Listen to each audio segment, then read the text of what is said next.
It's a pleasure to have you as our guest, sir. Thank you very much. It's a great pleasure to see you. Yeah.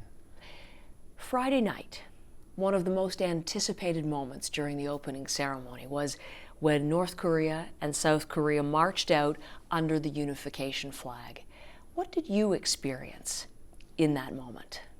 I was so much touched, as most of the Koreans would have been, to see both South and North Korean athletes. They were marching in under one Korean peninsula flag. That was what we really have been working so hard. We were very much encouraged when North Korean leader Kim Jongun expressed his desire to participate in Winter Olympic Games, and as you know, there have been hectic process of negotiations between the South and North Korean delegations, as well as with IOC. I am grateful for the maximum flexibility and creative ideas the President Thomas Baha of IOC has presented, and to make it possible.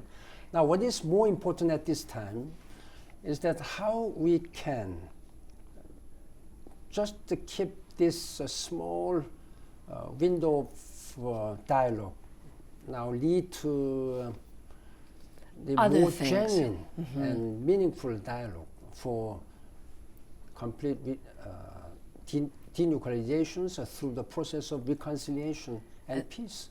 And I want to talk about that in detail, about how this might be a vehicle to do that. When you say sent a North Korean delegation headed by none other than his sister, Kim Jongun, she is here to represent Kim Jong-un as the first member of the Kim family to be in South Korea since 1953. How significant is that? It has very significant political implications that North Korea has dispatched such a highest possible ranking people, including Kim Young-nam, who is President of Supreme People's Assembly, number 2 in North Korea, and together with Kim Jong-un's sister. That really means a lot in terms of future contact and dialogue between the South and North. President Moon Jae-in had very good discussions in an amicable atmosphere, according to reports which I have said, and the message which was delivered by Kim Yo-jong,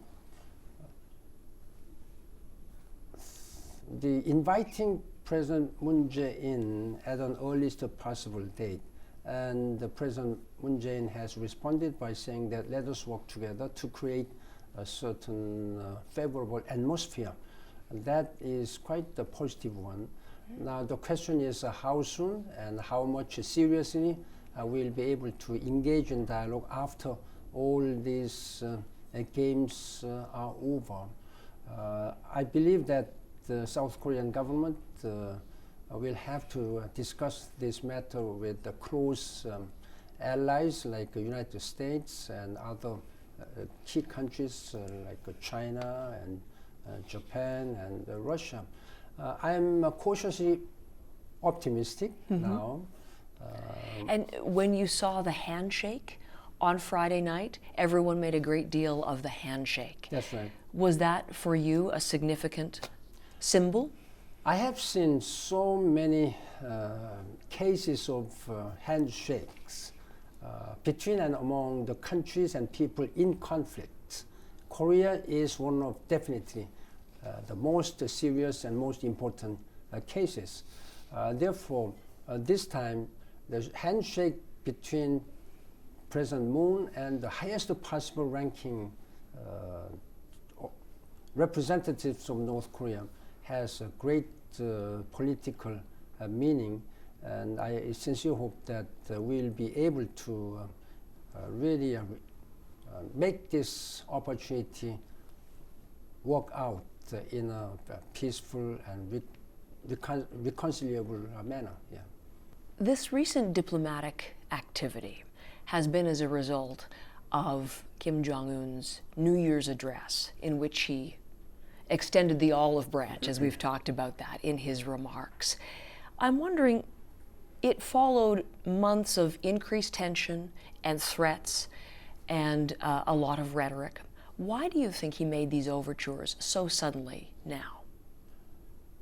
There are many assessments on this. First assessment would be that North Korea, after having been under very tight Security Council sanctions, which have been coordinated by most of the world's countries, particularly on the part of China, then North Korean economic and social system might have been under very, very difficult situations. I can imagine, I think anybody can imagine how dire economic and social system situation could have been. That may be one of the assessment and speculations that North Korean leader finally wanted to come out. Some people just regard it as charm diplomacy, but whatever the case or motives it may be, we are encouraged that this Pyeongchang Winter Olympic Games will be carried out in a peaceful and secured manner. What is important is that we have to really keep this momentum alive.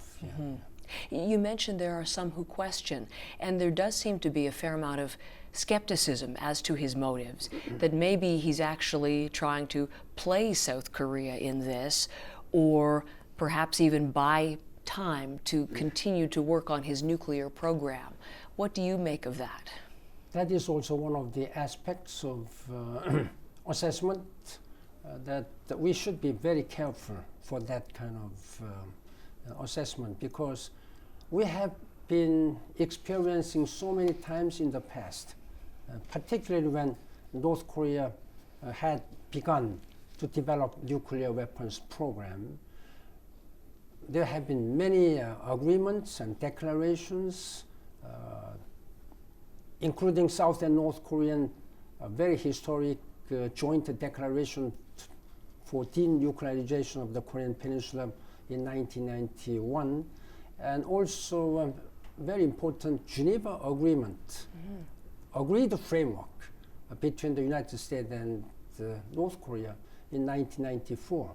All these agreements and declarations have been just cancelled or not been kept. Therefore, we have a good reason why we need to be very cautious about that.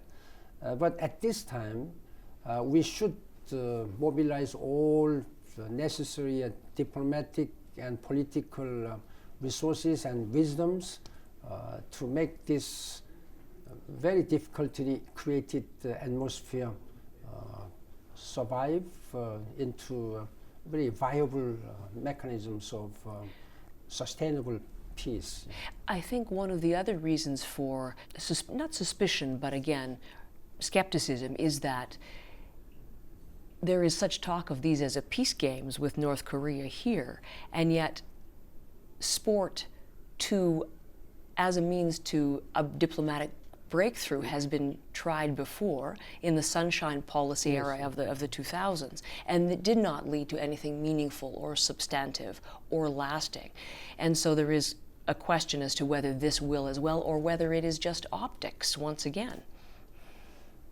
Again, I'd like to see more than optics, but as a practitioner who have been in diplomatic career a long time, and I have been dealing with North Koreans on nuclear issues many times, quite a long time. Therefore, I have, again, as I told you earlier, some sufficient reason to be skeptical sometimes. But depending upon how we address this issue with some political flexibility and wisdom for the greater, bigger picture for Korean Peninsula, then we will really be able to make this opportunity, small window of opportunity, workable way What is the concrete realization of that to you? Would it be a return to six-party talks, or how will we know if this has been more than optics? What is concrete? First of all, it would be very helpful if North Korea commits that they are committed, they are willing to denuclearize their nuclear programs completely and verifiable and in irreversible way. But it may be extremely hard, difficult for us to get that kind of a commitment. Whatever the situation may be, if North Korea is really committed to have a serious and genuine dialogue for the eventual denuclearization of the Korean Peninsula, I think the United States and North Korea should engage in dialogue, and South and North Korean representatives at the highest level possible to engage each other. Therefore, we can make some different channels of communication and negotiation, like both South and North channel, and North Korea and the United States channel, with the strong support of China and also Japan and Russia. Then when we have a good agreement, then when time comes by, then we can have six-party talks and have some international guarantees and agreement, so that this agreement for denuclearization could be a permanent and workable and really a fixed one. Yeah. You mentioned there all of the other players involved, but right now the overtures coming from Pyongyang seem to be North Korea directly engaging only with South Korea, and the United States is unlikely to appreciate being frozen out of that. I'm wondering, given what we've heard even here from the U.S. Vice President, certainly the rhetoric we have heard from President Trump, what your concern might be if it's simply North and South. The United States and South Korean government have been discussing this matter and coordinating very closely. And it is also true that we have been hearing and seeing very strong positions and even very hard and tougher messages coming from President Trump and the Vice President Pence. But I believe that the United States is also genuinely committed to have a peaceful resolution of this issue. The way they have been stronger and even harsher and tougher is that to make sure that North Korea would not make any misunderstanding or miscalculation about the genuine and stronger commitment of the international community to see the Korean Peninsula peaceful and prosperous, and also to see the denuclearization of the Korean Peninsula in the end. And therefore, I think the messages have been clearly heard by the, I hope, by the North Korean regime leadership. On that assumption, I hope that the dialogue should take place as soon as possible. What effect do you think his tweets calling Kim Jongun Little Rocket Man, or joking, or whatever he was doing about my button is bigger than your button, what does that add to substantive progress, or do you view it as an unnecessary provocation? I would not make any specific comments on the detailed manner, but what I try to emphasize is if we read the underlying messages of President Trump, whether through tweet or his statement, then I believe that President Trump and U.S. government are also interested in resolving this issue in a peaceful way. The way he has been very strong and tough in his messages is to make sure that North Korea does not make any miscalculation. North Korea does understand clearly that if they would not be abiding by whole international community's commitment, then they will have to face such kind of consequences.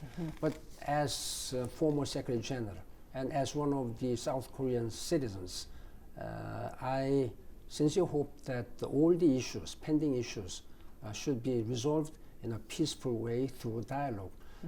But the messages have been clearly stated that North Korea by this time should clearly understand that it's time for them to really come out to international community as a responsible member of international community. There are 10 Security Council sanction measures against North Korea. This is the first time that any member state of the United Nations is now under that tough sanction measures. Yeah. You mentioned consequences, and there certainly is discussion of those consequences within the Trump administration, we understand.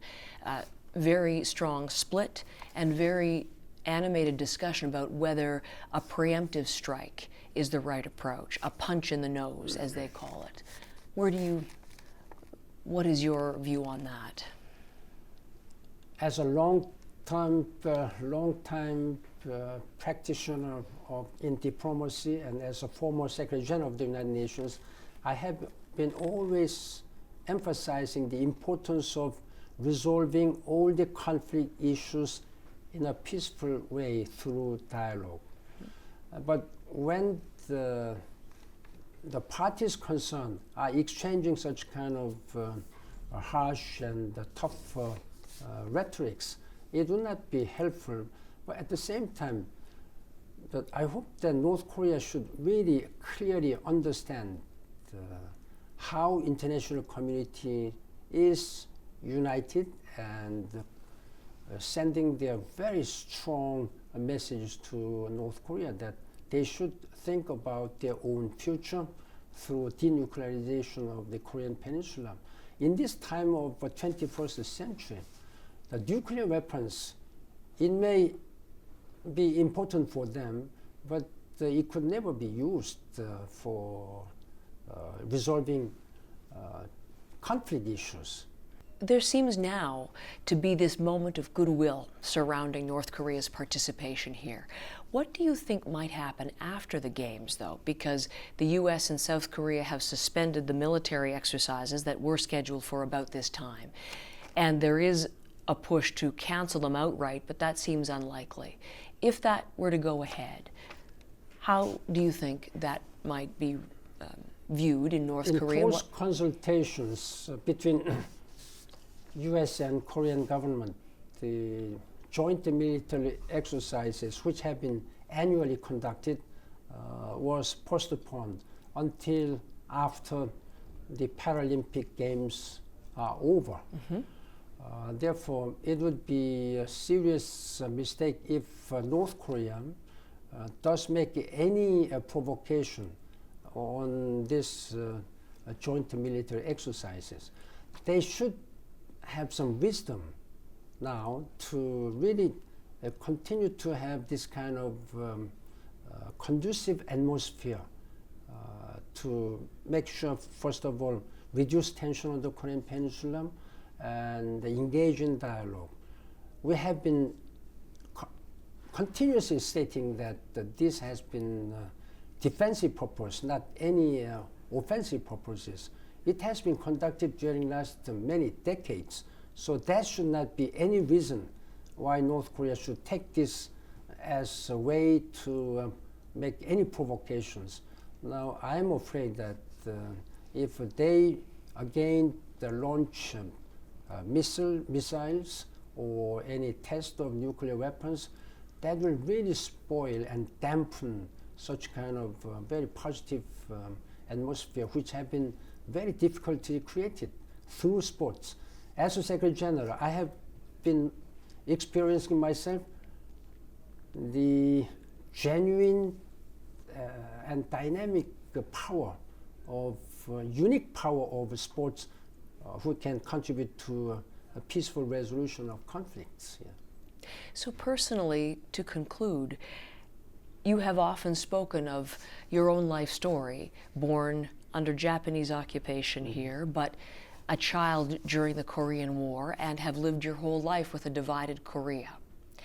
So as you look at this moment of a potential breakthrough, how do you experience it personally, and what would reunification mean to you? Of course, as a child of war myself, who I was able to see the tragic consequences of a war, even though I was very young at that time. We do not want to see any such kind of war taking place on our land again.